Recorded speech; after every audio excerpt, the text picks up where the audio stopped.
सद्गुरू श्री ब्रह्मचैतन्य महाराज गोंदवलेकर यांचे प्रवचन दिनांक 4 जुलै. देह हा देवाच्या प्राप्तीकरिता आहे. एकदा असे झाले की एका साधूकडे चोरांनी चोरी केली.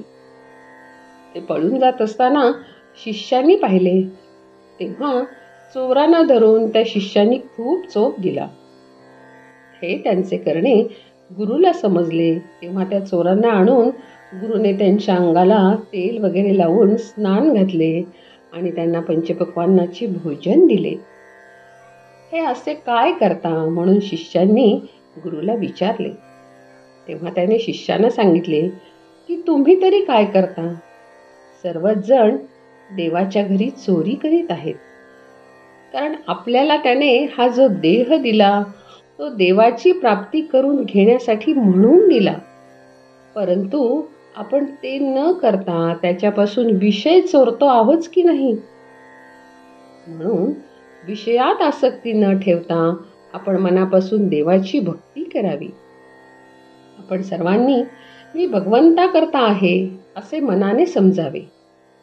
सर्व ठिकाणी भगवंतच भरलेला आहे अशी मनाची पक्की खात्री झाल्यावर मग द्वैत आपोआप नाहीसे होऊन जी एकाग्रता साधते तीच खरी समाधी होय. संत काय करतात?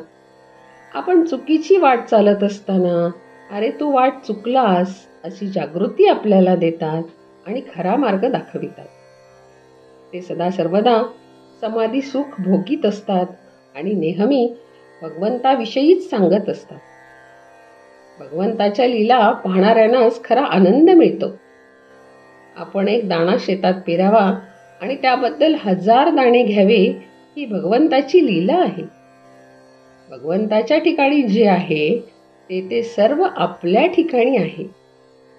जसा मारुतीमध्ये देवांश होता तसा तो आपल्यामध्येही आहे. त्याने तो फुलविला, आपण तो झाकून भिजवून टाकला. मारुतीचे ध्येय डोळ्यासमोर ठेवावे. त्याचे ब्रह्मचर्य, भक्ती, दास्य आणि परोपकार करण्याची तऱ्हा या गोष्टी आपण शिकाव्यात. मारुती हा चिरंजीव आहे. ज्याची तशी भावना असेल त्याला अजूनही त्याचे दर्शन होईल. मारुतीला सर्व सृष्टी रामरूप दिसली. हेच खरे भक्तीचे फळ आहे.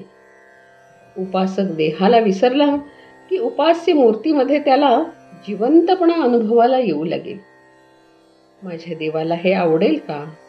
अशा भावनेने जगात वागावे. हाच सगुणोपासनेचा मुख्य हेतू आहे. भगवंत दाता आहे. तो माझ्या मागे आहे. तो माझे कल्याण करणारा आहे. ही जाणीव झाली की जे मिळाले ते भगवंताच्या इच्छेने मिळाले ही भावना होऊन आहे त्या परिस्थितीमध्ये समाधान मिळेल.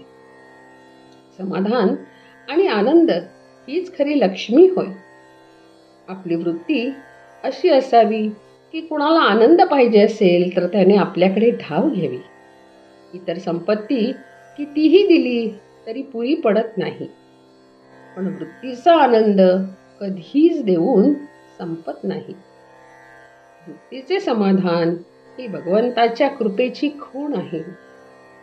जानकी जीवन स्मरण जय जय राम.